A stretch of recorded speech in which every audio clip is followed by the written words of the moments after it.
Should have got something to drink.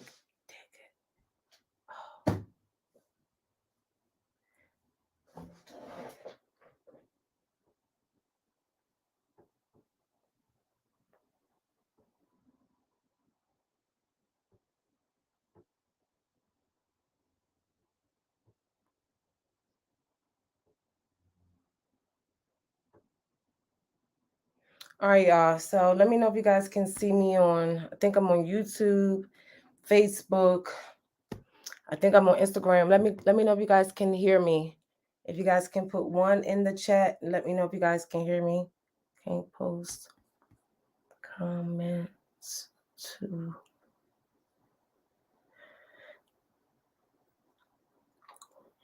Okay.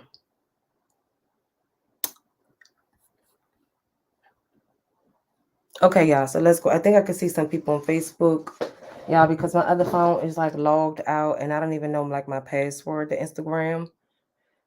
So okay, so let's rock this thing going out. Good afternoon. Happy Friday, you guys. Welcome, welcome, welcome.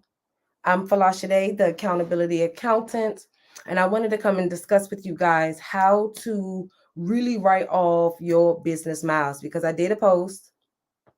I'm gonna say your business mile, your business meals, because I did a post and a lot of people had a lot of comments or a lot of stuff to post saying that, oh, I'm wrong.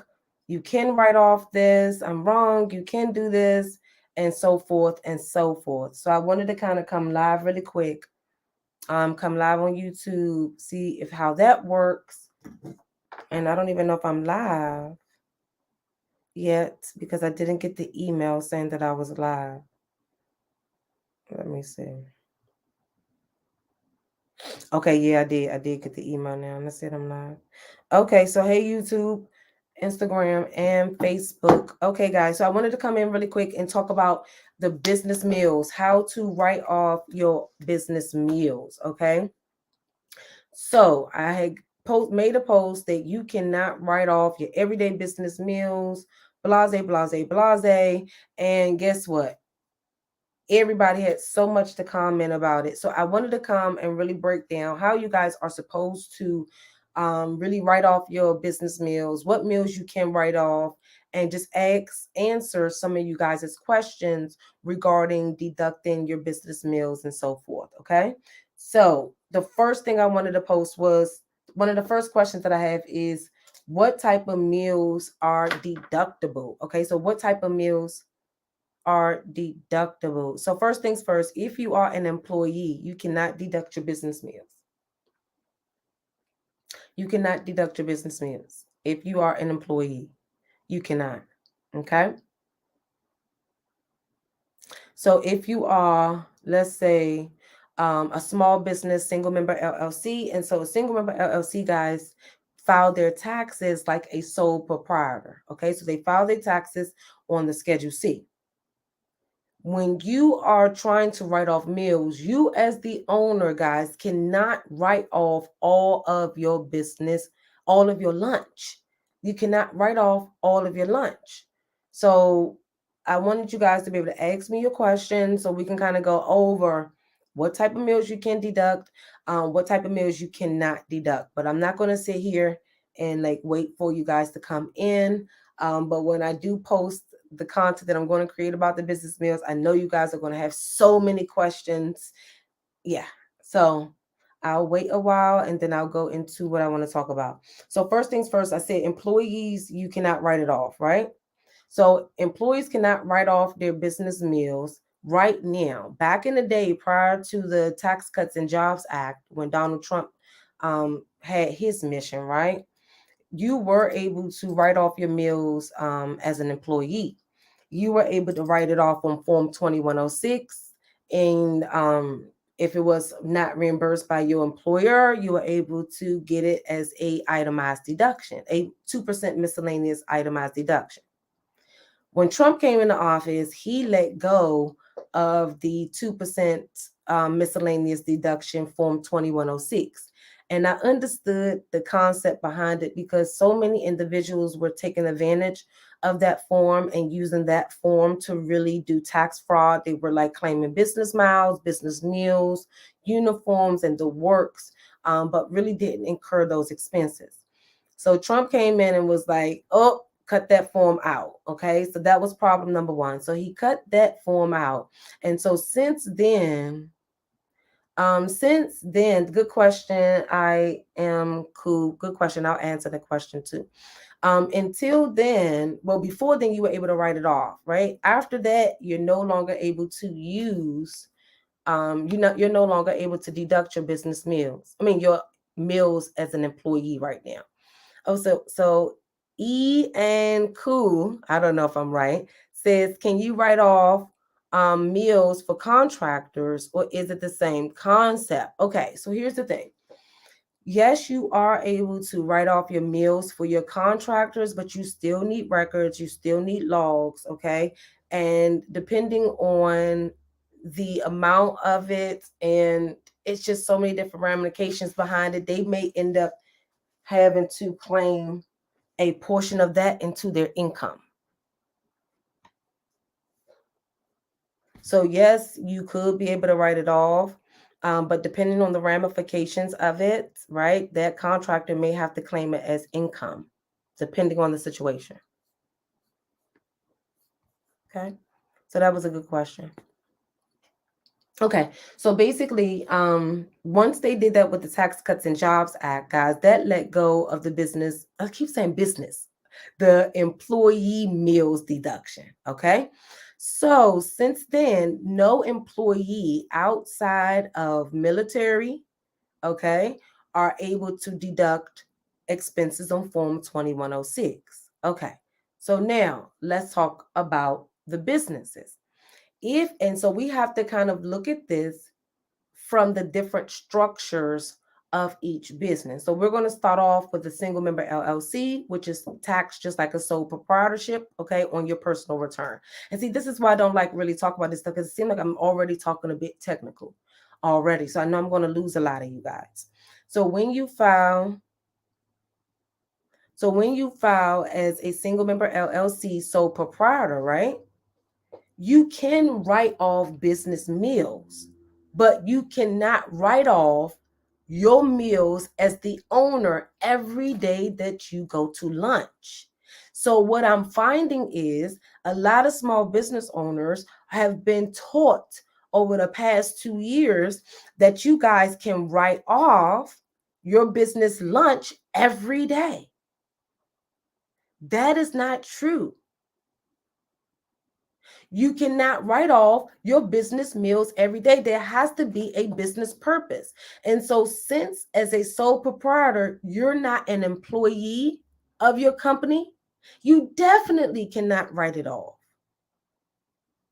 Now, let's say, for example, you guys are in a different business structure, right? You're in a different business structure. You're in an S Corp. Then, with an S Corp, you are supposed to be taxed as an employee as well as a shareholder. So guess what? Because you are an employee, depending on the situation, you may be able to write off your business meals. But it really depends. But you also still need to have a log. So that person also asks, is it as simple as writing it on the receipt? Writing it on the receipt, having a receipt is good, and writing on the receipt as well is good, but it also really just depends, because the reality is that, and I want you guys to conceptualize this, it's only very few real impromptu business meetings. I'm gonna repeat that. There is very rare where there will be a impromptu business meeting. So if you are really, really doing business, wouldn't you have emailed your colleague or emailed your client or set it up on a calendar? Wouldn't you would have taken some other steps rather than just writing on the receipt what was the business purpose?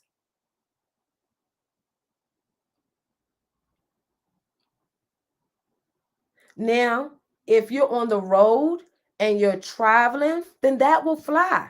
Because guess what? You have your itinerary, you have your content from the travel, you have your itinerary, you have that you was at a speaking gig, you have your pay that you receive. So that's different. Deducting meals on travel is one thing, but deducting meals locally near your tax home where your office is another ball game.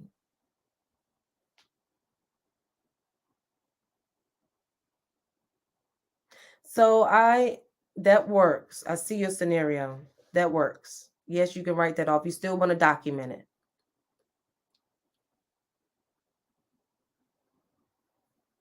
So guys, post your questions that you have regarding the meals deductions, how you supposed to deduct it. I'm going to read you guys off the information on how you guys are supposed to back up these business meals, okay? Let me see.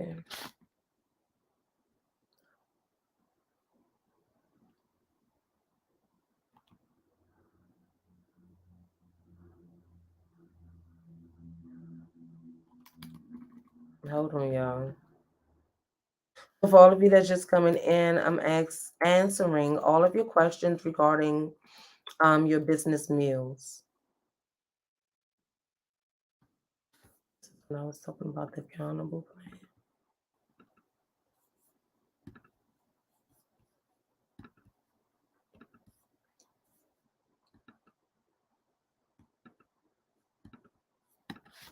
Okay.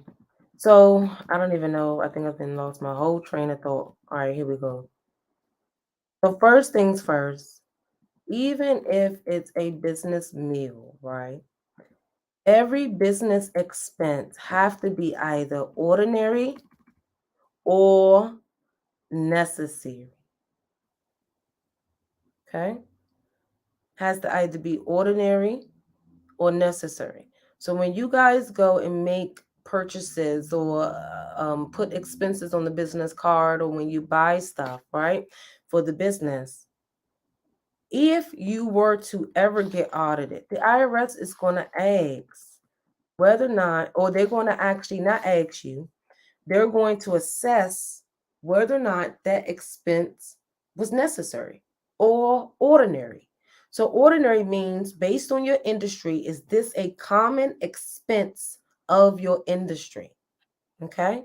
Is it a common expense of your industry? That's what ordinary means. Is it a common expense? Necessary means that it is necessary for you to make money and you need that expense. That expense becomes necessary because you need that expense in order to do XYZ, in order to make money, in order to get a client, in order to market your company. And you need that expense. It's a necessary expense. So when you guys go to look at what expenses are easily back, that you can easily back up, what expenses you can easily substantiate with evidence, you need to ask yourself, is this expense ordinary or necessary to me making money? Because what I'm hearing on the streets, and you guys can go look at some of the comments on my Instagram posts, folks out here telling you guys to write off everything. They're telling you guys that you can write off all of your meals. You're welcome. They're telling you guys some very, very bad information. Okay. So let me read you guys off what you're supposed to do to substantiate your meals. Okay. Special rules apply for substantiation of expenses for meals, travel, and lodging. The taxpayer must maintain records that includes the amount of the expense, the time and place of travel, the business purpose of the expense, and the business relationship between the taxpayer and the persons provided the meals. See, this is also what's going to get people messed up, because the moment where the majority of your meals is with you and your children, that's going to run a red flag. When the majority of your business meals are between you and your family member, that is also going to run another red flag. Okay. So you guys have to understand that just claiming all of your business meals is not going to work. And then additionally, what is the business purpose of you buying food every day from the business account when you're not an employee? Okay.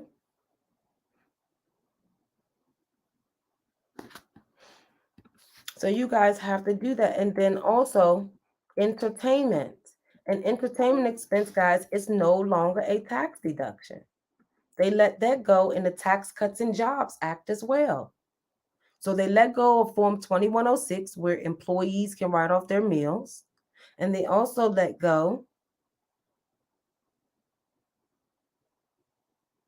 Yes, so what if your family works for you? Yes, you will have to show that they are legitimate employees. So you will have to meet that bona fide employee concept. Are they just employees for the expenses, or are they really, really employees and helping you and derive revenue or to satisfy a position within your company?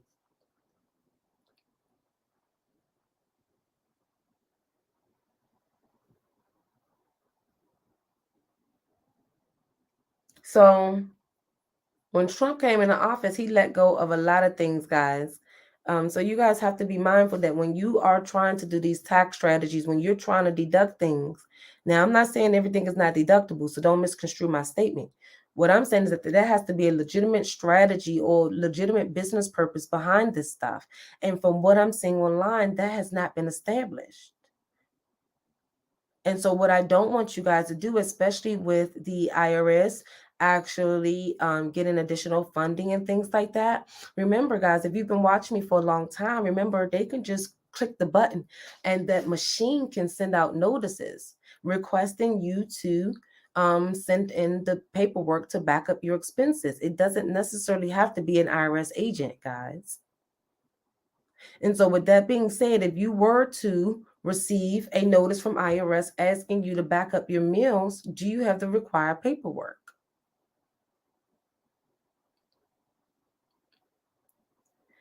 Okay. And then, have you also established the appropriate business purpose? So, let me give you an example. So, let's say, for example, your business only make $5,000, right? But you spent $3,000 on a company travel. The IRS might throw that out. Because how is a business that's making only $5,000 going to afford a $3,000 travel in addition to all of the other expenses? Like, what they're going to ask you is that, was this necessary? And then if that travel end up being similar to personal travel, you really have a problem. So you guys have to have some strategy behind this stuff. This is why I taught my class was it 2 years ago? Or was it last year? Last year was what, 21? I think I taught it last year. I taught my class Audit Proof last year. I taught my class Audit Proof, and I taught them exactly how to write off all of their stuff, how it's supposed to be done, what is the strategy, and how to come up with the strategy, and what needs to be done before, after, and during these business stuff. Because see, a lot of you guys are not doing business, and that's what they're going to say. They're going to say, you know what? No, this doesn't seem like this is a legitimate business. This seems like this is a hobby. So in addition to the IRS being able to say that these expenses doesn't seem necessary or ordinary, they can also say, you know what, based on the amount of expenses, and it seems like it's more so personal related expenses, this seems like this is a hobby.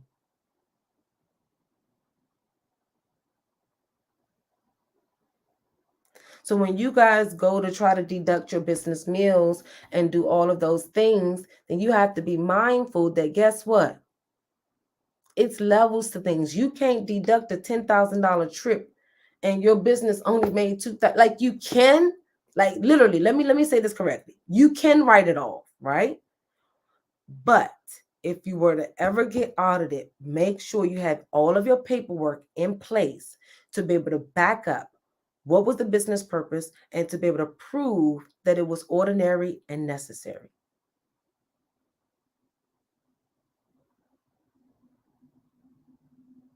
Okay. So yeah. So guys, I don't know. I hope that wasn't a bit technical, but if you are the only person in your company and you are not on W-2, you do not have a right to deduct all of your day-to-day lunch. That will not fly. And then I know some of you are going to come back and say, oh, they say that you can deduct 100% of your business meals. Guess what? It's 100% of your meals at a restaurant. However, the meal still needs to meet certain parameters.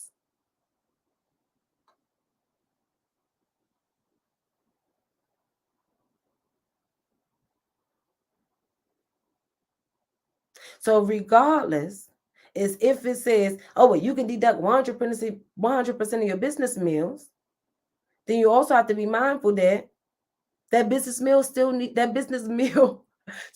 to be ordinary and necessary or necessary.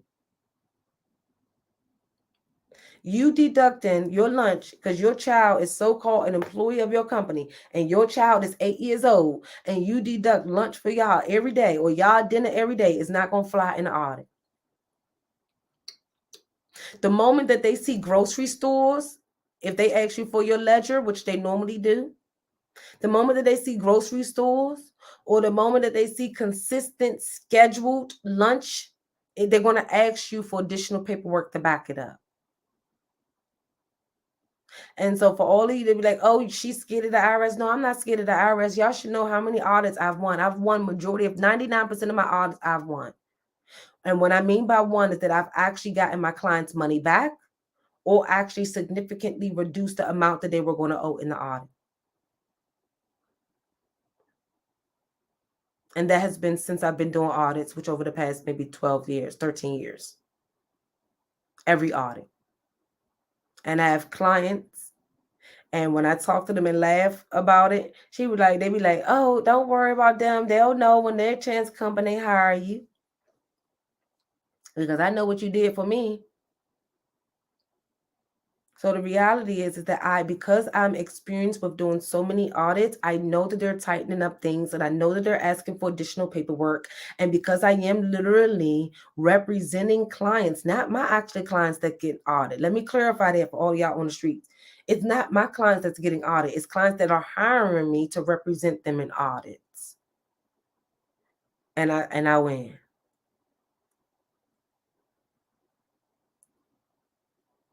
So when you guys go out there and you do all of these things and people are telling that you can write off all of these things, I just want you to be mindful that it's good. You can, that's why they call the tax system voluntary, because you can voluntarily put anything on your tax return. However, when you get that tax notice, when you get that letter of adjustment, or when you receive that examination notice requesting documentation to prove your expenses, at that point, you then have to be able to back it up and have all of the documentation there to prove that it is indeed a legitimate business expense and is ordinary or necessary and also has a business purpose. That's all I'm saying.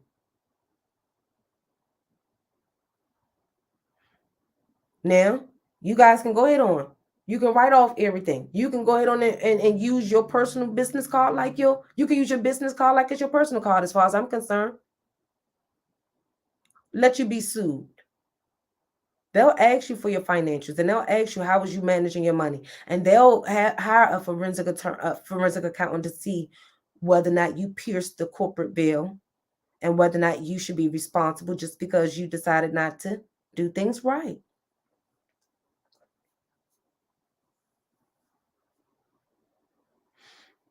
I'm going to be honest with you guys. When I first started coming online, giving tax tips and stuff, guys, I've been doing all of this, giving you guys how to write off your meals, tax strategies, all sorts of stuff. I've told you guys I've been doing this since 2015, right? I stopped doing it around maybe, was it 2019? because I realized that a lot of you guys will never be able to fully implement the tax strategy the proper way to be able to back it up if you were to get audited. So at that point, I stopped. And then that's when I realized I needed to teach you guys how to audit proof your expenses. So if you do write off your meals, you'll know what you need and you'll have everything in place if you were to get audited. See, a lot of people are not telling you guys it is steps that has to be taken to be able to write off your meals, your travel, and all of those other expenses. And the reason why those expenses is because those expenses are so closely related to what a person can do on a what you could do for yourself on a personal level. So you guys can fuss all you want to, but the reality is the fussing going to come when you end up having to pay back $10, $15, $20,000 because you didn't wrote off everything and don't have not one lick of paperwork to back it up. And based off these recent tax court cases, guys, right? Based off these recent tax court cases, they are not accepting a lot of paperwork like they used to suffice as evidence that that expense actually occurred. It was a recent tax court case. Oh, goodness. It was a recent tax court case, guys, that the person did not have all of their paperwork, and the tax court threw it out. They threw out every expense that they didn't have paperwork for. They threw it out, every expense. But y'all out here. And then also, here's another thing. These same people that's teaching you guys how to write off all these meals with your children are also the ones that's teaching you guys how to hire your child. And guess what?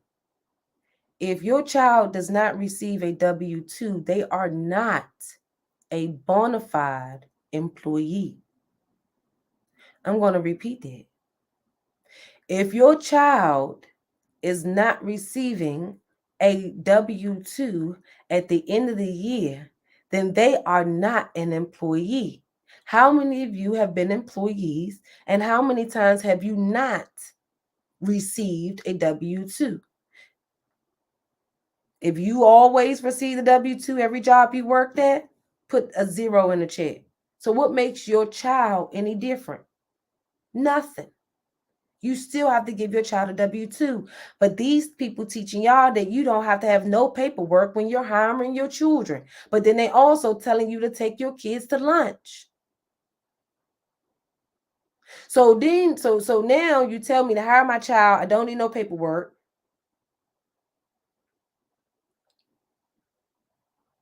When you hire your child and you don't do no paperwork, right? Then yeah, you can try to go and deduct the expense, but like I said, if you get audited, that's not gonna fly. Capri Woods have a question. She said, can you hire your child as a contractor to do occasional or specific work?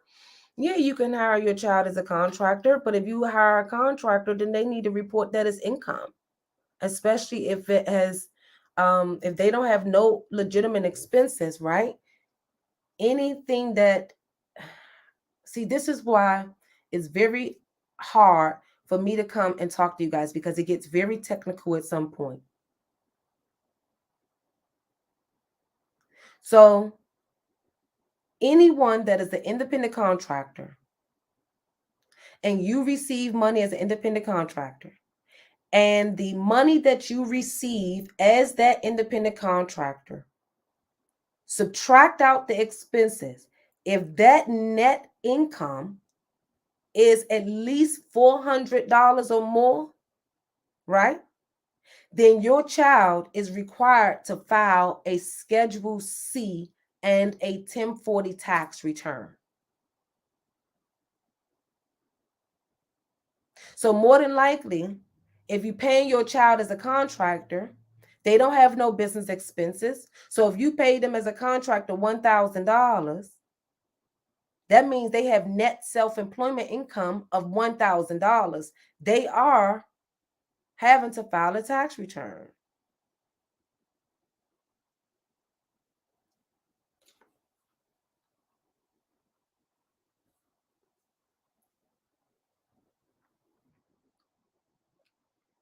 You have to have the paperwork. So if you taking your child to lunch and you didn't file W-2s, you didn't file your quarterly reports, you didn't do anything, how are you now going to say that that business meal is a business deduction? That meal is a business meal. How?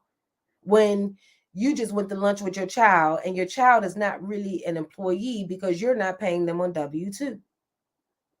Or they're not really a contractor because you may not issue them a 1099 at the end of the year. So how are we going to write off the business meal? How?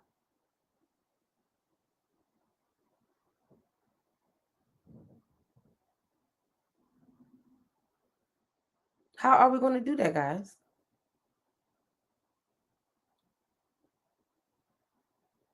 Hey, Tommy. Tommy, check your IG. I sent you a message.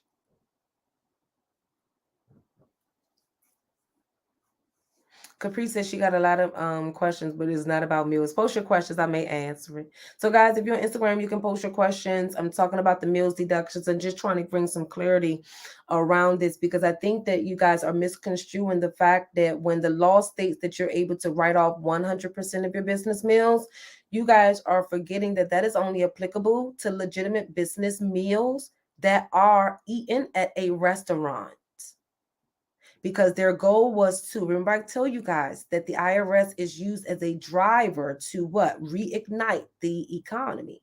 So they use the meals deduction, the 100% meals deduction to drive back money into the restaurant industry.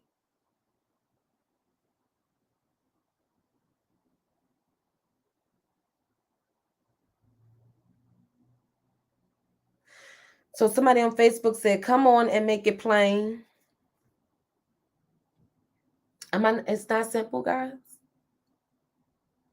So all this hoopla, and I think what's really frustrating me is that to me it seemed like people that are not actually accountants are doing a lot of the spewing of misinformation, and then also accountants have put the greed first and wanted to give out plays and strategy and to build their Instagram and stuff, that they're using a little sound bites of what a tax strategy is to lure you guys in. And it's frustrating. If you notice, everybody say every time, oh, this program is a tax write-off. This program is this. This program is that.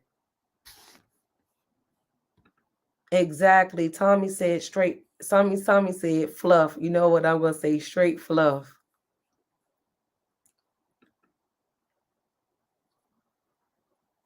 It's certain things you have to do. Remember I told you guys the meals, travel, gifts, those expenses have to be tracked with logs. You need details. You need you need information.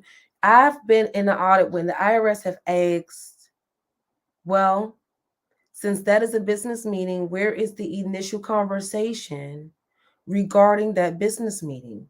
What business person have a random business meeting with someone that they're out of state? So they're basically like, it's just they try to really back you up against the wall, and you got to be able to be like, oh yes, boom, boom, boom, boom, boom, boom, yes, this is for this, and back it up. Because they ask you anything, they come up with any type of scenario to say it's not true, that that's not possible. So you're telling me that it was necessary for you to get that deal by flying to that state for travel. So it was necessary for you to. So let's talk about the travel. So a lot of you guys are getting this travel stuff messed up. Like, I'm gonna be very honest with you. To be, I laugh a lot online with you guys to keep from crying because I can't be on here crying all the time with y'all. But I am feeling quite depressed when I realize how many of you guys are going to end up being audited because of the increased resources, and you are not going to end up able to back those expenses up, and you're going to owe a shitload of money to the IRS. It's getting frustrating and it's scary to me. You guys have heard everything and have tried to write off everything. And then somebody had posted it.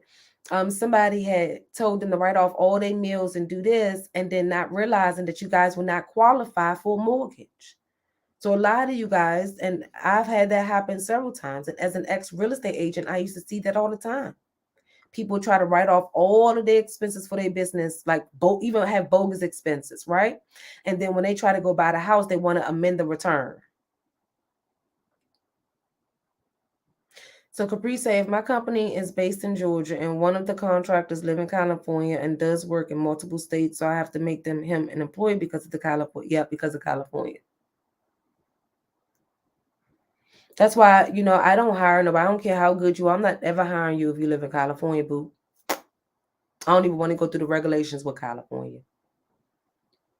I have clients that I do taxes for California. I hate it. The business don't even make no money, and they want you to pay $800 just for the file of business return. So yeah, guys. So let's talk about that travel. There needs to be a business purpose. Yeah, you can deduct your meals on the travel, but what was the initial travel purpose? What was the purpose? Tell me. You traveled for a conference? Great. Okay. So now you got to prove to the IRS that that conference aligns with your industry, or you attending that conference would have given you XYZ, or you would have benefited XYZ from that conference. A lot of you guys are going to these daggone empowerment conferences and don't even realize when your ass get audited and they ask you for the agenda of the empowerment conference, and they look at the agenda of the empowerment conference and they see that it has nothing to do with your industry, that they have a right to exclude that from your expenses. And for you guys to negate what that agent exclude in that audit requires you to possibly go to tax court, or if you're represented well, I would contact their manager.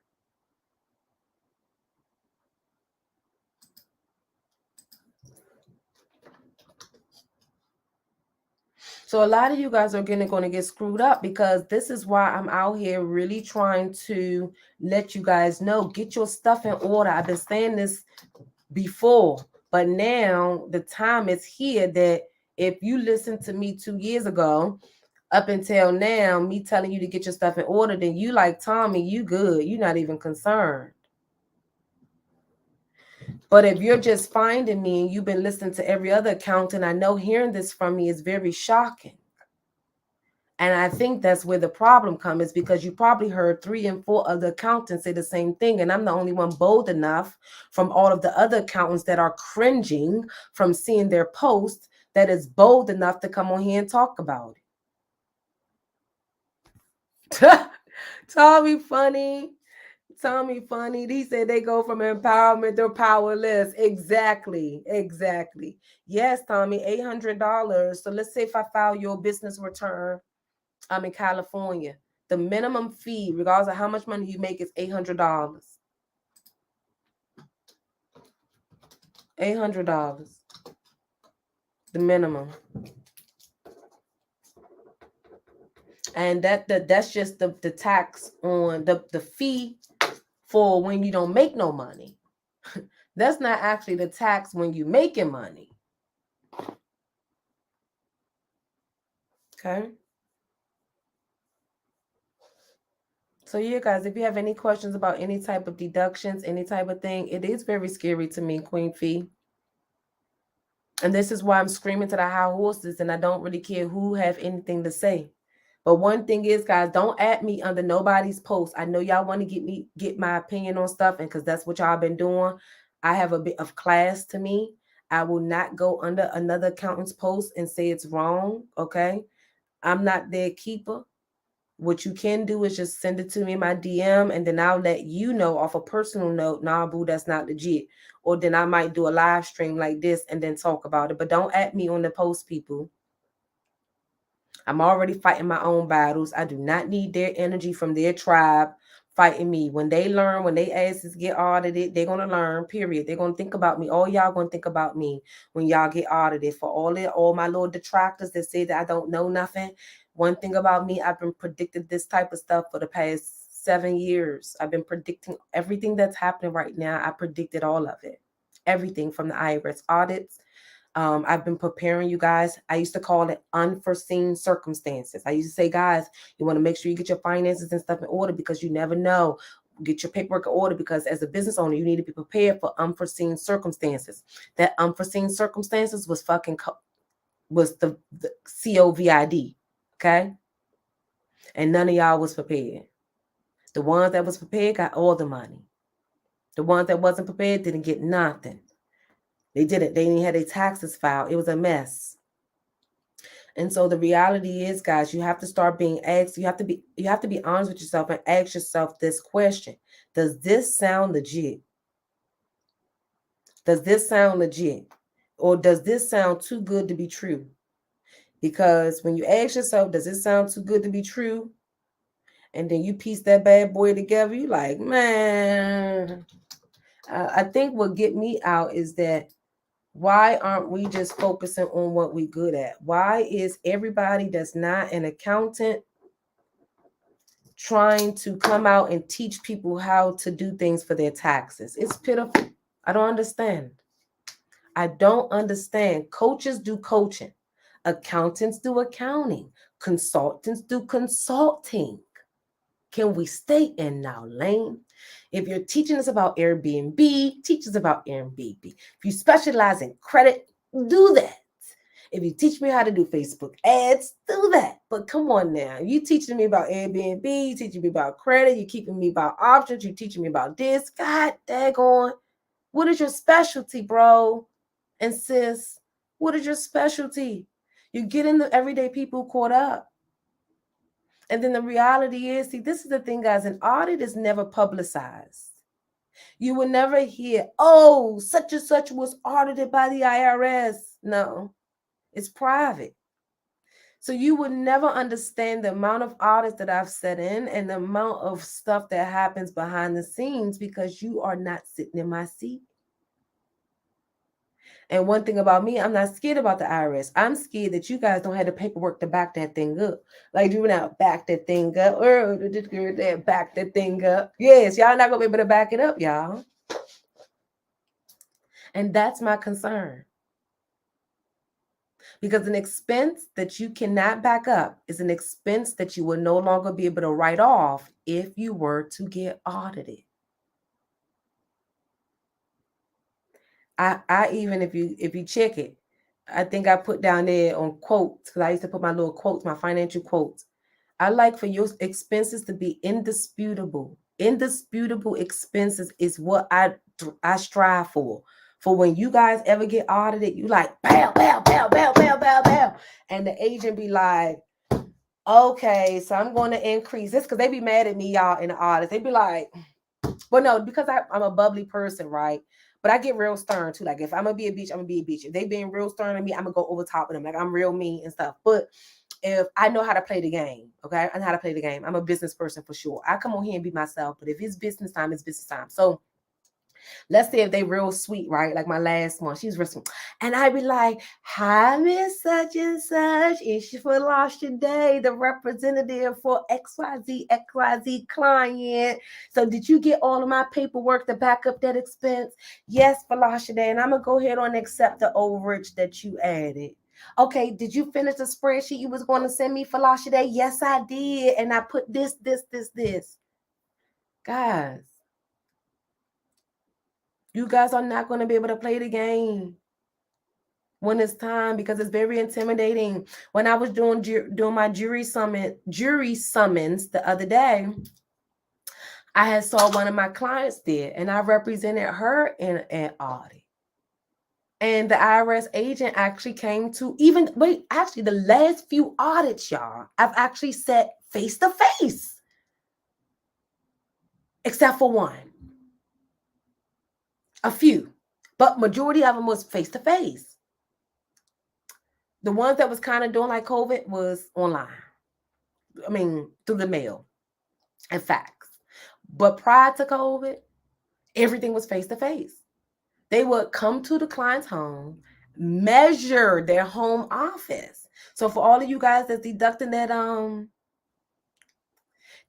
home office, but you're not separating your office space, you don't got it together, surprise, surprise, the IRS will come to your home and ask to see your home office and take pictures. And I'm sitting there being nosy, like, okay, I already measured it this morning. You want my measurement? What's your measurements? Because I got this. She said, oh, I got the same thing you got. Okay, perfect. All right, let's move to the next thing. So for this is what I'm saying, you guys. And see that, let me tell you something. I ain't no sucker joint. I ain't no punk, right? I ain't no punk. I'm a fighter, y'all. So when I scream about the IRS, it's not because I'm scared. No, I can defend you guys. But the issue is that, are you going to have the paperwork that I need to defend you? It's the question. And that's all I want you guys to ask. Look, Tommy, yeah, what's the measurements? Because I need to make sure. See, I need to make sure. So like right before a client get audited, right? But not before a client get audited, but let's say the client get audited and IRS send me the notice and the client retain me. Before the IRS even come up with their numbers or even approach me for anything, I already do an assessment of what that client may possibly owe based on what the client was able to give me and everything. So before we go in the audit, my client already know, okay, they say you're going to owe your adjustment letter, say $135,000. Based on my number, I think I can get it down to 20 something. Or based on my number, I think I can get it down to 30 something. Okay? And then I need this. Wow,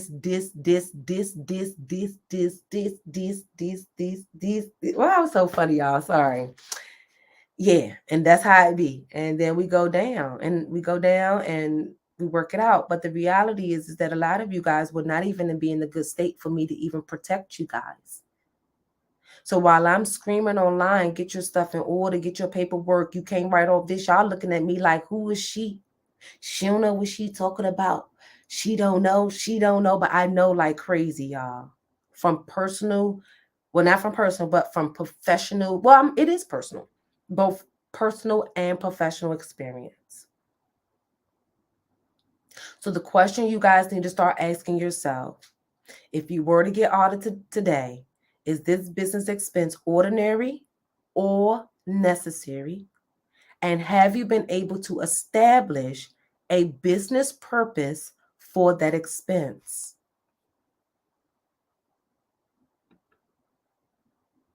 Have you? That is the question I need all of you guys to start asking yourself going forward, because there's so much stuff. And to be really honest with you guys, I am only one person. I cannot fight all of these influencers. I don't have the energy and I don't have the time. All I can do is come on here and tell you guys what's right, what's wrong, what you're going to need, and how to do it the right way. If you chose not to listen to me, that's on y'all.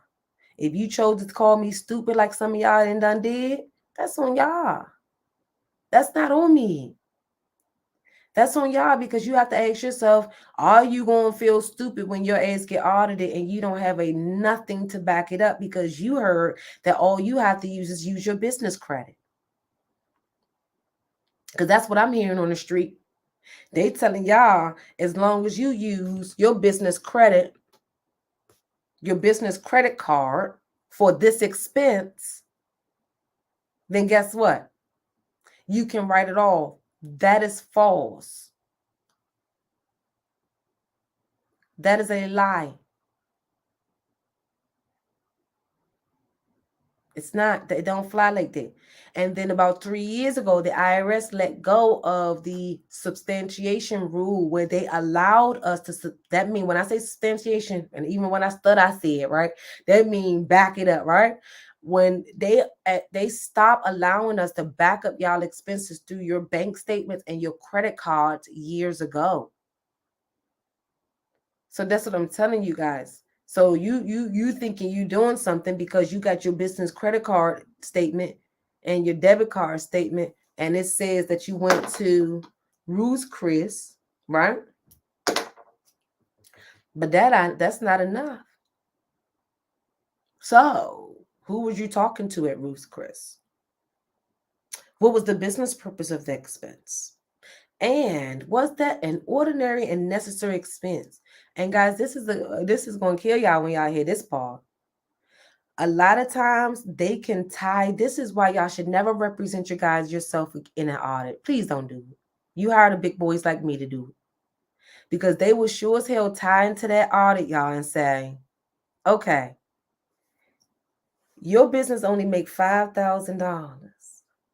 Do you think it was necessary for you to spend 50% of your business revenue on a lunch?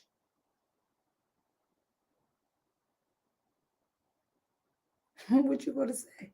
Oh, they're going to also ask you, oh, well, would you do the same with your income from your job? So let's say, for example, you work in your 9 to 5 like you used to work 3 years ago. And you got your $2,000 check. Would you spend 50% of that $2,000 on that type of dinner? Is that ordinary? And is that ordinary for a business in your industry making this amount of money to have this type of expense? See, this is what you guys don't understand. There is no, and this is a good thing and a bad thing, y'all. There is no parameters regarding the ordinary and necessary clause. It's not, it's just broad. Anything, like you can use anything to dispute whether the expense is ordinary and necessary, or anything to prove that the expense was ordinary and necessary. So that means it's really up to the what? The best debater, the best strategist. And y'all out here deducting everything over the sun, over the water, with no strategy, no paperwork, and not with real employees.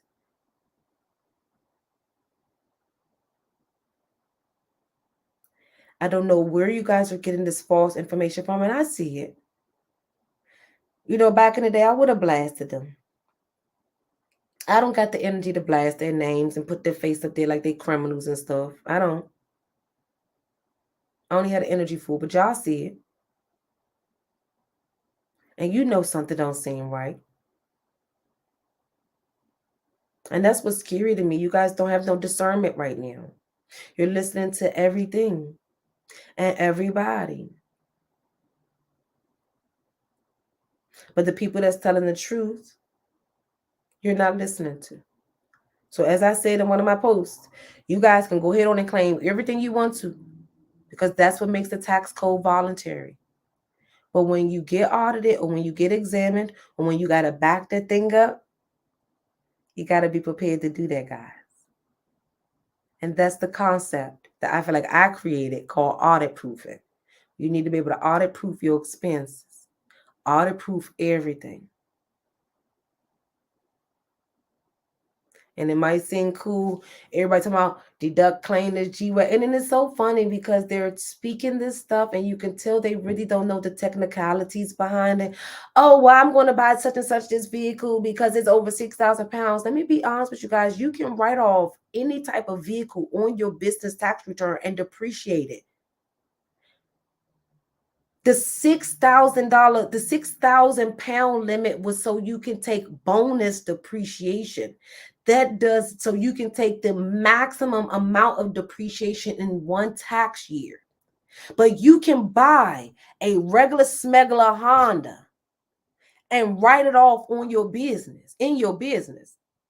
I don't know what everybody talking about. Oh, section 179.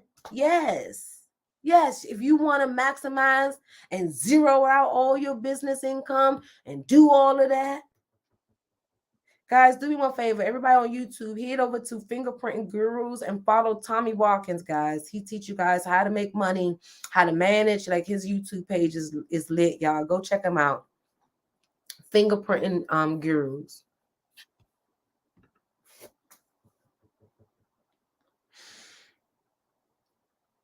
I'm not understanding all this stuff that they one sec. You can see it's just funny to me. Like, it's I'll be honest with you, it's funny, but it's like low key, I'm pissed. Because the reality is they're only selling their programs and getting rich because they keep saying it's what? A tax deduction. When for real, when y'all asses get audited, and then the IRS say, no, you can't write that off, not that off, not that off, not that off, not that off, not that off, or that off, right? You're going to be thinking about Folasade, the accountant that just wanted you guys to do it the right way. Because you can write off. See, that's where the tax code is voluntary, but you have to have the strategy, the paperwork, and the concept behind what you're doing. And y'all don't. Don't even know that certain structures. Y'all trying to deduct business use of home for S corp. Y'all, everybody told y'all structure your businesses as an S corp, not even realizing or not even telling y'all that you got to pay yourself on payroll with an S corp. That you have to have a board when you have an S corp. That you got to record minutes of the meeting when you're an S corp. Then they don't even tell you. They tell you, oh, you could take distributions and you're going to end up like the client I'm working with now. When guess what? Somebody done told him they can take distributions and now he's trying to sell his business and he owing all of the money on the sale of the business because he has no equity in the company. Y'all don't understand that when you take distributions from the company, you reducing your equity. Nobody is telling y'all the truth. And this is what's getting really frustrating with me is because y'all sitting out here not even realizing that you're running your businesses to the ground. Tommy said it's going to start out when Tommy said it's going to start out when calling. You remember when?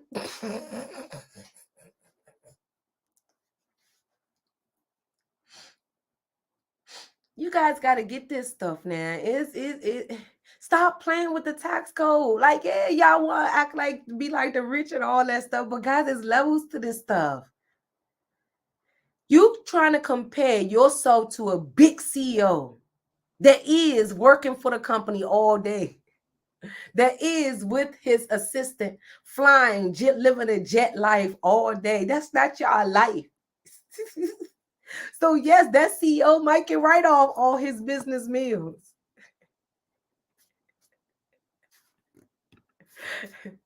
He might care because he working all day and his assistant with him. And his itinerary for the day say this. So how would a normal person be able to, how would the employee be able to even get lunch for themselves if their schedule was filled up like that? Y'all comparing y'all little small business to the big time Fortune 500 CEOs. That's why that's why y'all think y'all can write off y'all business meals. You forgetting the level you in. If you remember, Robert Kiyosaki gave y'all guys, and I said this before, the 4 quadrants, right? The 4 quadrants consist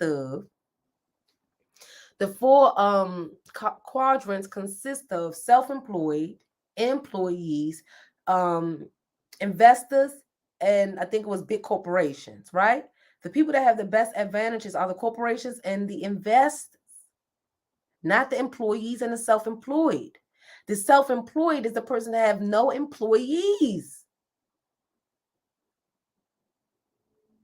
You can't write off all of that. You can't compare yourself to a Fortune 500 CEO.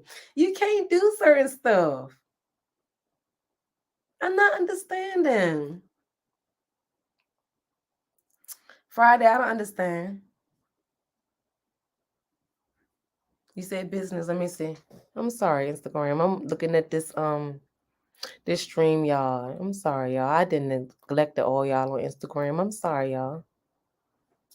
Hey.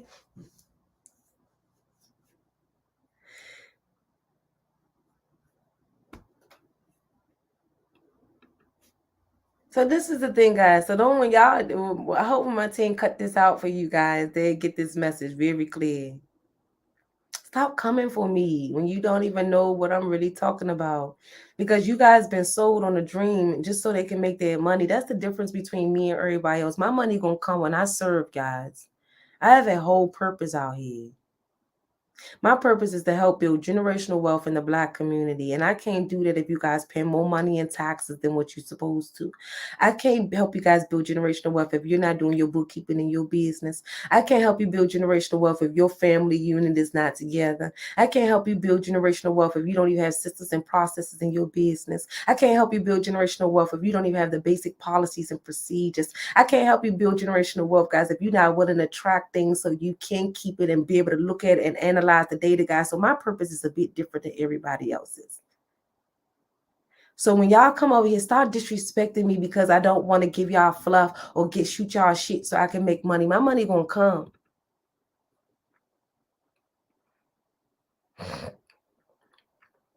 Capri said I have an LLC, but was told I need to do an S corp because of the amount of money I made last year. Yeah, it depends. So the S corp, just so we all are on the same page, it's going to make your taxes and stuff a bit more complicated. It's going to also increase your expenses, but it does give you the opportunity to really control and manage your self-employment taxes. Okay.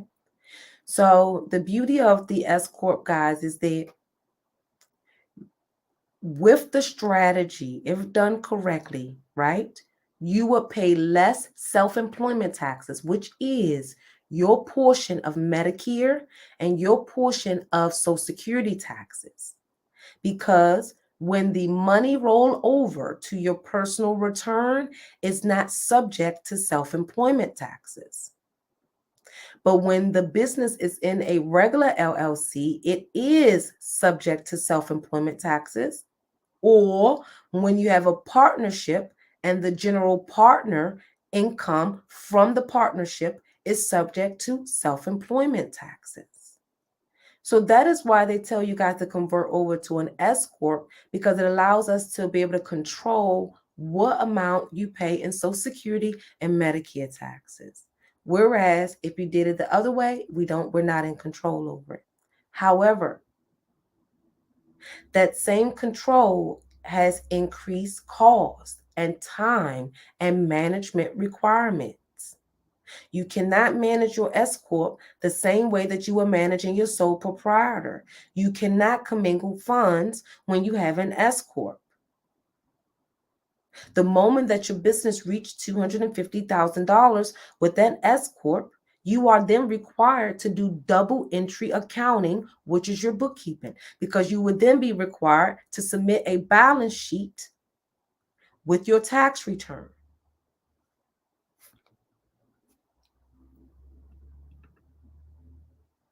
I'm trying to, Tommy.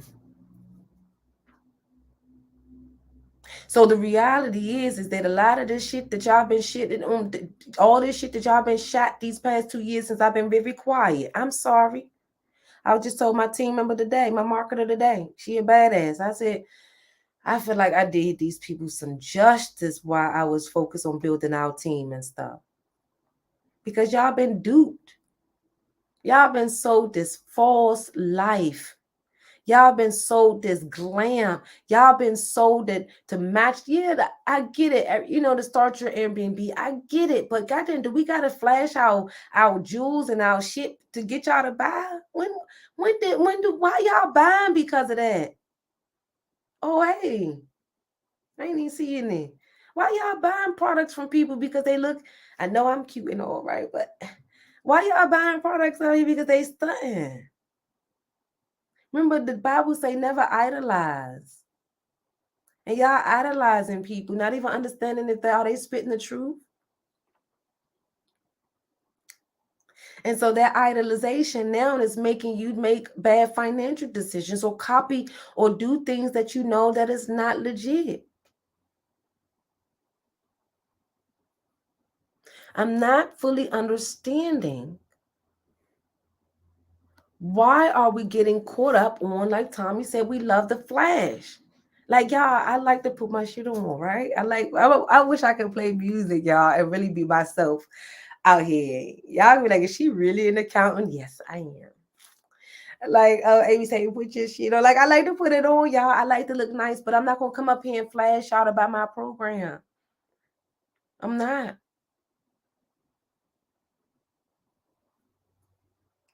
They say never be boastful.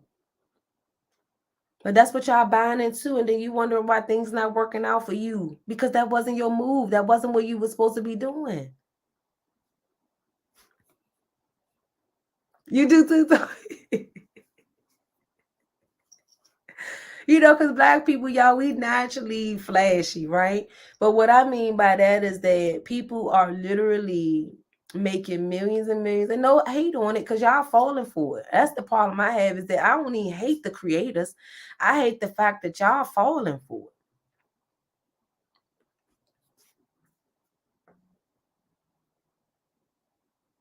it. Y'all falling for the bait, guys, and it's ridiculous. And for all y'all influencers, can y'all stop with the tax write-off stuff? I beg of you. Sell your program legit. Sell them off what you make. Sell them off what your clients make. Sell them off results. Stop selling them off as a tax write-off. It's old now. We in 2022, about to be in 23. I don't want to see it. I say cut it. Cut it. Cut it. Yes, cut it. I don't even want to see that in 23. If you can't sell that program, child, without that telling everybody it's a write-off, they should know it's a write-off if they in business. They should have an accountant that might say, yeah, it's a write-off, or yeah, go ahead and do that. Capri says a lot of work. What's a lot of work, Capri? Building a business, it is, if that's what you're referring to. And especially when you really try and scale. Because you can stay in 100,000, you don't feel nothing. But when you guys trying to get to 7 to 8 figures, that's when the pressure hits you. So if you skip some steps, you're not going to make it to the next level. The reality is, guys, I just beg of you, these next couple of years, because I'm not going to stop coming live no more. I stopped and y'all asses and got caught up with the fucking PPP. Y'all done took fraudulent tax deductions. Y'all done did tax fraud. All of this in 1.5 years' time. Since I stopped live streaming, y'all done some bad dirt. And some of you guys didn't know you was doing dirt just listening to people because they look like they legit. They got a lot of followers and all of this stuff. But can everybody just stay in their lane? The coaches, go ahead and coach. Where's your clients' results? Like, I'm the accountability accountant. It's time to cut it now. Let's clean up the internet out here now. Let's clean up the streets. Let's clean it up. It's too much dirt going on. If you're a coach, do coach. Period. Do that. Stop trying to sell tax strategy. Stop it. Stop it. Stop it. If you're selling Airbnb, do that. Like, nah, it's annoying me, guys. That's why I'm like, when I get real annoyed, that's when my dominant, the masculine come out of me, y'all. If you notice, I get real like, you know. Oh, yeah, they know how to lure sickos. Yep. Get results. What about the results? And I have results from my audits, y'all. I literally have big results from my audits, guys. That's why when people try to say, oh, she's stupid, she want Black people to pay more money.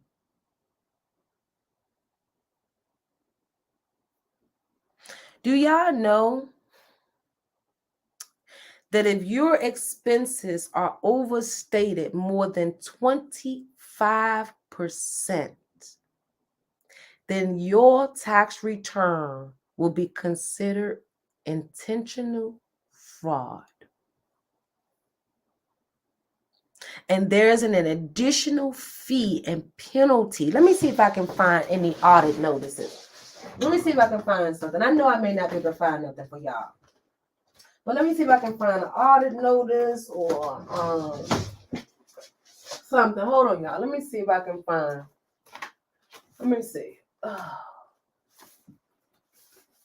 Let me see. Let me see what I got. Let me see. Because sometimes I archive once I'm done with the audit. I'll be honest with you guys. I've been kind of slacking on I've been slacking on my paperwork, y'all, to be honest with y'all. This paperwork stuff. I'm like, how we are in a digital time right now, y'all, and you still end up with a lot of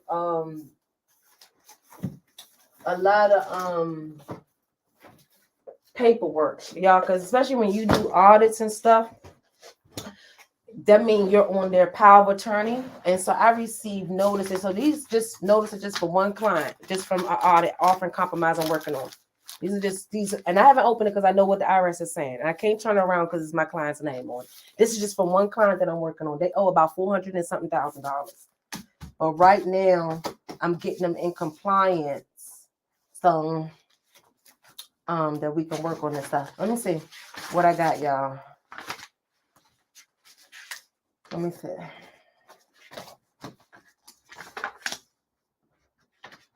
Okay, so this is a levy that I'm working on.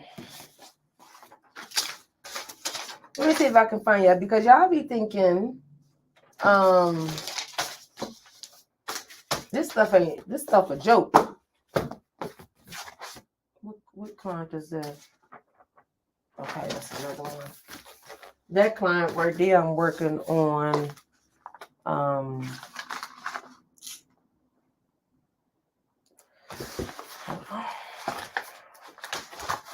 Okay, y'all, I may not be able to find it.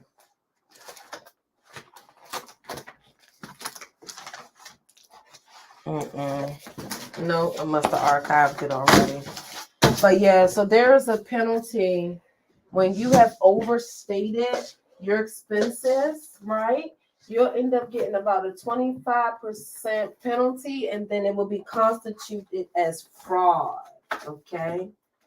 So here's the thing, guys. Y'all can take all them, well, take them all, take all them expenses, do all that. You can do all that. It don't matter to me. It don't even matter to me.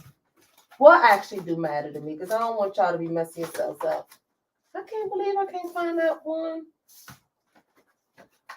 I really must have archived it. Oh, just so much stuff, y'all. Let me tell you something.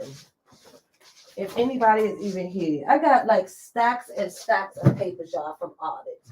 I have like one client that have boxes of paperwork in my office. So yeah. So I wanted to show you guys. I was looking for one of my recent audit letters, right? Where it showed if the client expenses were overstated by above the gross revenue by 25% or understated the gross receipt. If the expenses understated the gross receipts by 25% or more, it constitutes fraud. And I wanted to show you guys this. But you guys are just, I should have been prepared, but I'm telling y'all, and it's when I tell y'all so much paper, it's a lot. Just one client, I will get literally with one client representation, y'all. I will literally get. Let me see. I will literally get about this much stacks of papers for one client, one audit, and that's not counting my paperwork that I'm creating for the audit. No, nothing, y'all. So Tommy said $400 at least that client hired you. I know individuals that just hiding out thinking IRS is going to go away like a rash. Yep. So guys, so just hold receipts or not. Hold your receipts for sure. Make sure you have a business purpose for sure. And make sure that you can tie in that the expense is ordinary or necessary for your business or to make money in your business or to resolve something in your business. Okay. So I'm hoping this live stream today was a bit more enlightened for you guys, because I know some of you have misconstrued all of everything that I do, guys. I'm the creator of this tax strategies, guys. I was the first accountant live streaming. Nobody did this before me. Y'all just seeing me on Instagram because I just focused on Facebook and stuff. I've been doing this. I've been showing you guys how to write off your house, how to write off your car, how to write off your clothes, how to do all of this stuff. Been. But what I realized is that you guys cannot implement that without working with me directly. So I stopped doing it. Then after I stopped live streaming for a while, because I was focused on building my firm, all of these random ass influencers and accountants and CPAs and stuff coming out telling y'all all shit to be boastful and to get y'all in their programs. So Nicole says, do you know anything about S Corps? Yes, I just talked about that. I wish you would have came in a few minutes ago. I went in with the S Corps, love. I didn't file my business on my taxes because I didn't make money. So here's the thing, guys. See, this is what is bothering me. Can y'all accountants stop with this fucking fluff? Y'all are messing my community up. For every time you guys file these S Corp late, you're accumulating at a minimum of $1,400 penalty. Okay. if you file it after the due date without an extension. So to answer Nicole's question, she said, I didn't file it on my business. So number one, we have to file S Corp returns. Okay. S Corps, partnerships, and corporation returns have to be filed regardless, guys, if you make money or not. So please, whoever's telling y'all that you don't have to file it because it's an S Corp or LLC and they don't know you're an S Corp, an S Corp is different, guys. This is why when I ask you guys, what's your structure? I ask you, is it an LLC S Corp or LLC partnership or LLC Inc. or just a sole proprietor LLC? Because all four is taxed differently. An S Corp, a partnership, and a corporation return has to be filed even if your business make no money, guys. And right now, if you haven't filed a return, you are accumulating interest and penalty charges on that tax return. S Corps and partnerships returns are due March 15th, and you have to file the extension by March 15th, no later. And you have to file it by September 15th, which was yesterday. If you file it after yesterday with an extension, you will accrue interest and penalty charges. If you don't put an extension in by March 15th, every day from March 15th, you are accruing penalties and entrance charges. Okay, now I have to pay fees and penalties. I wonder if it's yes. So Nicole, you can try to get your first time abatement. Now, you could try to get your first time abatement.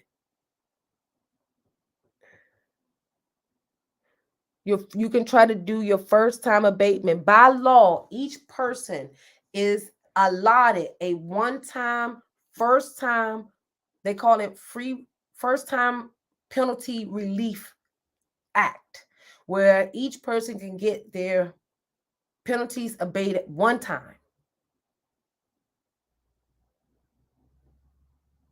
So I hope that answers your question, Nicole. And sorry, Nicole, I just get frustrated because everybody is running around telling y'all to start these S Corps, but they're not telling you guys the intricacies behind having these S Corps. And that's what that's what bothers me. Like when you run an S Corp, guys, you want to make sure you have your accountant. You want to make sure you're on payroll. And see, here's another thing, guys. When you have an S Corp, you have to be reasonably compensated for the services that you as the CEO perform on behalf of the S Corp. So for all of you S Corps that is not running payroll, you have to run payroll. You're welcome, Nicole. Friday, I can't see the question. It must have disappeared. Do you know what it was?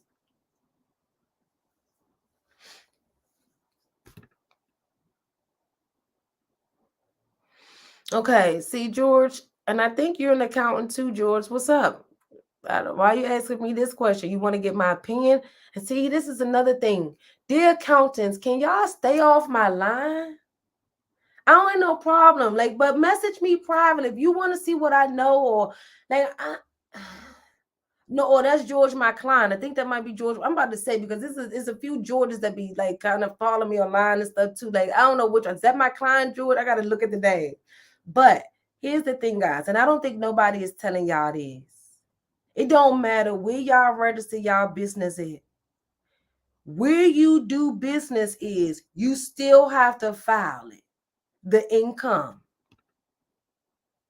Tommy, did I spaz out on the wrong person? Here's the thing. So everybody telling y'all, oh, start your business in Wisconsin, start your business in Delaware, start your business in a tax with no state, right? Guys, truth be told, is first things first, that where you are as the CEO and you're running your business and your business does not have a location where your business is functioning and operating in that other state, then you are still required to file your state's return. So if you were trying to avoid taxes or state taxes, right? or to file that business on your taxes or whatever you were trying to do. It doesn't fly like that, guys. See, because what you don't understand is that you have to be either a foreign entity or a domestic entity in some state. In the United States, you cannot be a foreign entity in every state. Some state, at least one state, you have to be a domestic entity. So that means if you're a domestic entity in that state, then you will be required to be filing the income that is derived in that state on that state's tax return. So people telling y'all to start the LLC here, start the LLC here, that is more so for all of those big boy corporations, because they have multiple locations over different states. When you file a big corporation tax return, they have about 15 to 20 different state returns.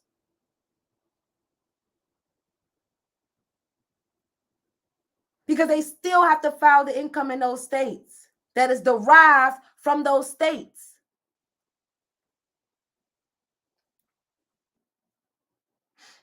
So you can't just have a foreign entity in.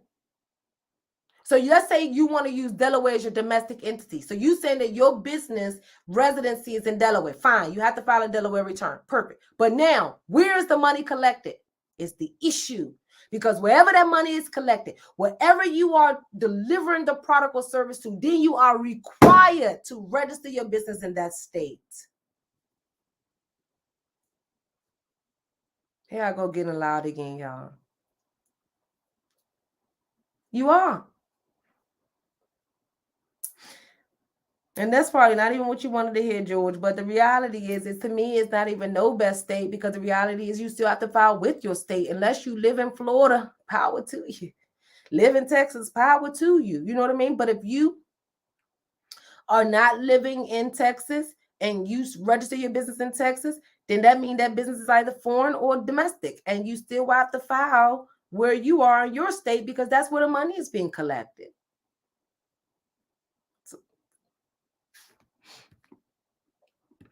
Tommy say you schooling today. Trying to. I'm about to get off in about a few. The kids about to get ready to come home, and I got to go run some errands, y'all. I did not expect to become talking with y'all for this long. I was about to get off when nobody ain't come in, because I don't have time to be sitting around waiting for y'all. But then again, I still wanted to clear up some of that meals deduction, because people was talking about, oh, I have a tax attorney, this, and this, forgetting the message. You can't compare my company to a company that has no employees. You can't compare your company that have 5 employees to a company that have no employees. The tax game is different. The policy is different. Income different. State different. Industry different.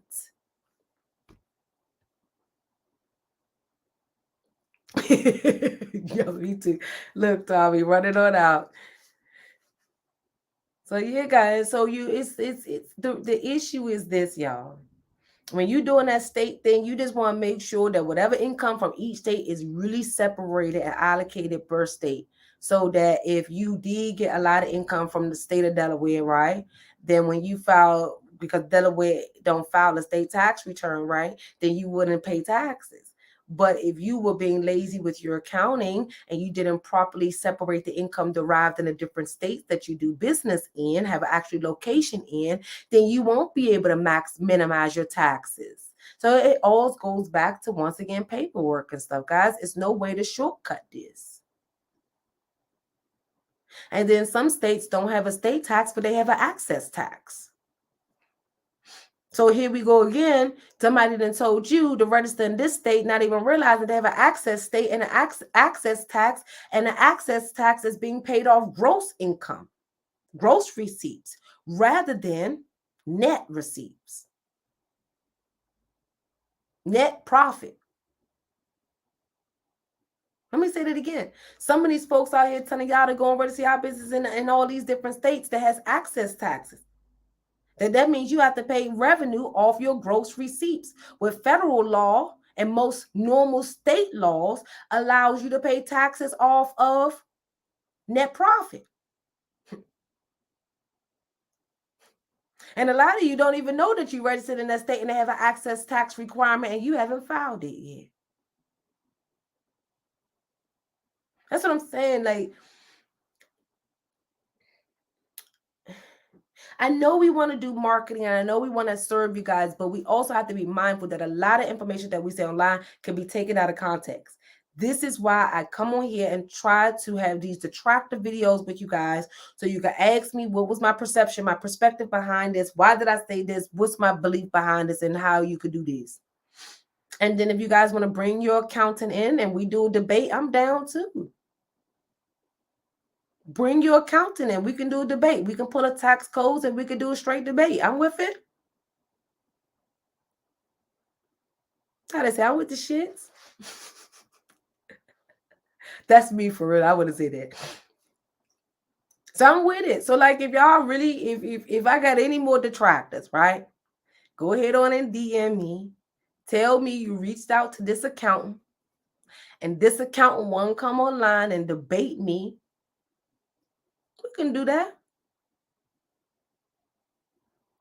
And if I'm wrong, I'm wrong. And if I'm right, period. We can do that. I'm down. I'm down. I don't think they're going to be able to handle it either time. I'm down. Because what y'all not going to do is act like I'm spewing you guys wrong information. So, you know, I do have a team that do my marketing, right? So my marketing, they break up my videos and stuff like that. So let me give you an example of why I don't give out false information. Today, I saw a post that was wrong. I told my team I need it removed immediately. And guess what they did? Removed it immediately. Any of my content that they create that's wrong is removed immediately. I don't play misinformation. So this is why when y'all come on here and try to misconstrue my message or say I said this and that's not what I said because you saw a 90-second clip, that's why I got to come online and defend myself. So guys, I'm about to get ready to go. Do you guys have any questions at all? I'm going to give you guys maybe 3 minutes to post whatever questions you have.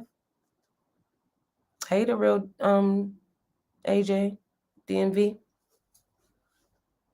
Did that earn?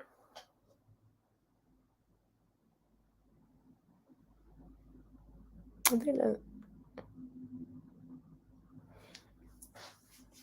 So you guys have any questions before I go?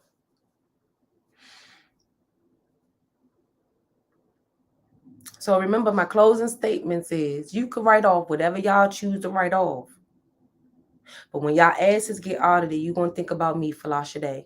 You're going to say, that girl Folasade said I couldn't write off all this mess. And you might laugh because you dogged me out. Some of y'all asses might cry because you thought so negatively about my message and what I'm trying to say. And y'all have to understand something, that I'm really trying to build generational wealth. And I can never build generational wealth, guys, if you guys don't pay less taxes. But I don't want you guys to try to pay less taxes by doing it illegally. I don't want you guys to be paying less taxes because you're cheating the system. I don't want you guys to be underpaying taxes because you deliberately taking expenses that you do not have a right to legally claim on your business Schedule C. To really build legit, none of this slavery type of wealth, let's do it with integrity. Let's do it right. Do we have to cheat to get to the top? Do we have to cheat to save? No, we just negotiate and be strategic. But y'all don't want to negotiate. Y'all don't want to be strategic. Y'all don't want to keep the paperwork. Y'all don't want to do a lot of stuff that y'all need to do to be able to make sure that everything is in line for y'all, to make sure y'all can back up everything. But you're looking at me like I'm crazy. Or posting. And this is the thing, y'all. If y'all ass is not bold to come and say nothing to me, don't post under my comments. Don't post under my videos, because some of y'all, I be having my little detractor video waiting for y'all to come in here. None of y'all come in here. None of y'all not bold, but y'all real bold to post every time under my post. But you don't come in and speak your truth. I'm the type of person, my mother said, if you don't have nothing good to say, or if you're not bold enough to back it up, or if you can't put food on that person's table, or do that person's hair, or whatever, you have no right to say nothing. So if you know you can never stand 10 toes with me, stop posting under my comments. Stop posting under my videos. I don't mind y'all saying being nice or asking questions or whatever, but if it's ignorant, don't post. If you can't tell me I'm ugly in my face, then don't post. If you can't tell me, and do this across the board, don't even just show me this respect. Show everybody else. Act like they me going forward, because I'm over y'all, right? If you not big enough, don't got the balls enough to say this stuff to people's face on and come live and show your face how beautiful you are and how amazing you are, how smart you are, right? Then you have no right to say nothing to nobody. Keep your little stuff, keep your little bad, your little, you hate your life. Keep it to yourself, right? Keep it to yourself. Let's do that. Because see, y'all messing up opportunity for other people and y'all picking on people. Everybody's not gonna be bold like me and keep going, because y'all make me feel good. When y'all be hating on me, I'm gonna still go live. Me and my team just laugh at y'all. We just laugh at y'all. They be like, do they know we just move on to the next thing? Yes. And y'all still be posting back and forth paragraphs. So let's start being nice now. We going in fourth quarter of this year. We got what? 14 more days until fourth quarter here. When fourth quarter here, I don't want to see no more hate on nobody's posts. Because if you're not balls enough to say it in their face, and let's say this, let's take it back to fighting. If you're not big enough to fight them, don't pull no guns or nothing nobody. If you're not big enough to fight people for whatever you saying, don't say it. Don't say it. If you know you ugly and you say somebody else ugly, don't say it. If you know you fat and you talk about somebody being skinny or fat, don't say it. Like, let's stop this mean stuff. Y'all need to look yourself in the mirror. Some people, y'all talk about me and how I talk and all of that stuff. That's fine. Keep that to yourself. Don't bring it to me. It's not my problem. The problem you have is with you guys. So we're going into the fourth quarter. I want us to be very positive and sweet and loving. Okay? So let's do that in the fourth quarter. Y'all got 14 days to let out all y'all negativity, right? October 1st, let's get it together, because y'all need to stop being mean, because we're going into a new year and we need to start getting our act together and just doing our best, guys. Black excellence, right? Black excellence. We don't say negative stuff. We just keep our mouth quiet and move on and just say, oh, that's it. We don't say nothing. So let's do that and make sure that you keep good records, y'all. All righty? Let me make sure there's no questions, and then I'm out of here. Can handle in a debate. And how wow, even for Department of State, interstate carriers. What you mean, Capri? What do you mean, Capri? Because see, you can't lump in industries. Remember, I just said that every industry is different, guys. What a trucker can do, a sales rep, a coach cannot do the same. You understand? Like, the expenses for a trucker is different than the expenses for a coach. An expense for a doctor with their own practice is different from a trucker. So we have to make sure that the expenses are also relative to our industry. I don't understand what you were saying, Capri. I'm confused. Okay. But yeah, guys, I'm about to get ready to go. I love y'all. I will see you guys on the next random show, guys. And on YouTube, just set y'all notification. Instagram, set your notification. Facebook, if you want to see when I go live, because I will not give you guys a set schedule. As far as if I drop loads in different states, do I need to pay taxes? Okay. See, no. So, all right. So let's say you said you're in Georgia. So Georgia have their own interstate. There's the IFFTA, interstate funding something. Each state has it. You have to pay that interstate tax with your state, but that covers you going from state to state to state. Now, the moment that you don't pay yours is the moment you will have problems. So no, you file with your state, but that gives you the authority to go interstate and that you're in compliance with the interstate taxes. So yours is a whole totally different situation. I think it's the IFTA tax, interstate IFTA tax. I think that's what it is. Okay. All right, y'all. Oh, so no, you won't speak with me on Monday, Capri. So I do have a whole sales team.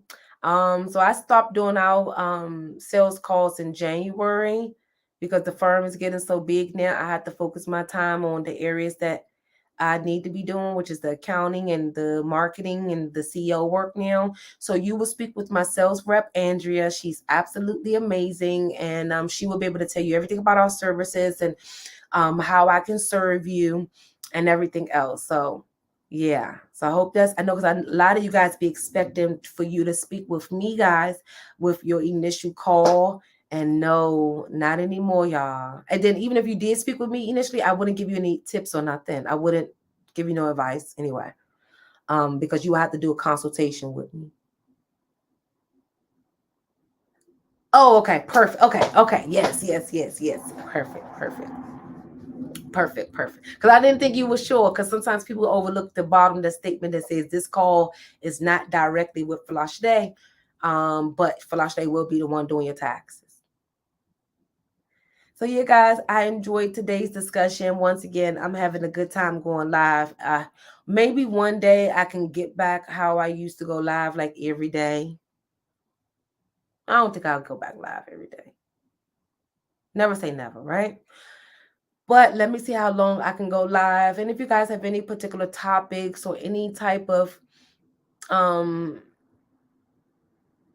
things that you want me to debunk or give my opinion on, you can always DM me um or post under the video. But just be mindful, guys, that you want to make sure that it's not fluff for the programs and that you are actually able to write this stuff off. Because truth be told, guys, and this between me, you guys, and I'm gonna leave y'all with this. Even some of these groups and stuff that y'all joining can be considered as entertainment. And entertainment is no longer a write-off. Certain like clubs and groups and memberships that a business pay for, that some of you guys have paid for like coaching programs stuff, them programs could be easily classified as entertainment because of the way that the IRS look at some of those programs. So here's the thing, guys, you have to have strategy behind all of this stuff. Not just your meals, not just your travel. I'm talking about everything. Because some of you guys are starting new businesses and then you're trying to write off the new business startup on your personal, on the old business. And that's not how that works either. That's an equity investment or a loan. Guys, we got a lot of work to do. Let's stop doing this, y'all. Let's stop. Oh, she is. Let's stop just